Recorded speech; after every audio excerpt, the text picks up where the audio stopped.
முத்துவேல் கருணாநிதி ஸ்டாலின் அவர்களே, திரு ஜோசப் விஜய் அவர்களே, இது தவறு.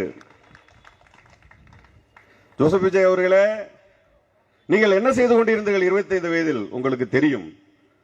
நான் நிச்சயமாக அநாகரிகமாக பேச மாட்டேன், யாரையும் அநாகரிகமாக பேச விரும்பவும் மாட்டேன். திராவிட முன்னேற்ற கழகத்தை தெரிந்த பேச்சாளர்கள் யாரும் பேசுவதையும் நான் அனுமதிக்கவும் மாட்டேன், அதை நான் விரும்பவும் மாட்டேன். இருந்தாலும் சொல்கிறேன், நிச்சயமாக உங்களுடைய 20 வயதில் இருந்து 50 வயது வரையில் நீங்கள் செய்த வேலை என்ன?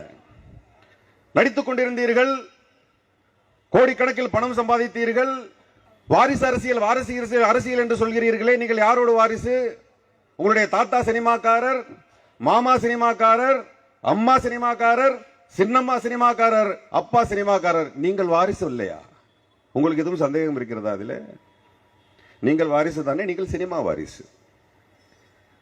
அரசியல் வாரிசு என்பது என்ன? அதை உங்களுக்கு புரிய வைத்து விடவா? தற்பொழுது ஈஸியாக உங்களுக்கு புரிந்துவிடும் என்று நினைக்கிறேன். ஆம், நான் அப்படித்தான் வந்தேன் என்று சொன்னீர்கள் என்றால், உங்களுடைய 14 வயதிலோ 15 வயதிலோ 16 வயதிலோ உங்களுடைய தந்தையார் திரைக்கதை வசனம் எழுதி கொண்டிருப்பதை நீங்கள் பார்த்திருப்பீர்கள். உங்கள் வீட்டிற்கு புரட்சி கலைஞர் விஜயகாந்த் அவர்கள் வந்திருப்பார், அவரோடு சினிமா பேசியிருப்பதை நீங்கள் பார்த்திருப்பீர்கள்.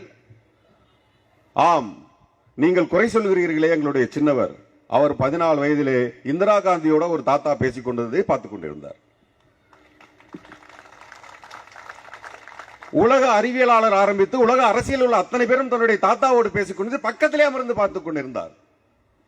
அவரை பார்த்து வாரிசு அரசியல் என்று நீங்கள் சொல்கிறீர்கள்.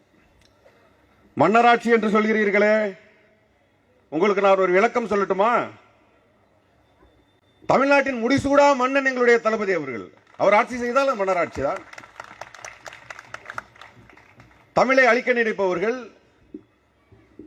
தமிழனை அழிக்க நினைப்பவர்கள், கல்வியை தடுக்க நினைப்பவர்கள், அவர்களெல்லாம் எதிர்த்து போரிடக்கூடிய மன்னன் தான் எங்களுடைய மன்னன் என்று சொன்னால் இது மன்னராட்சி தான்.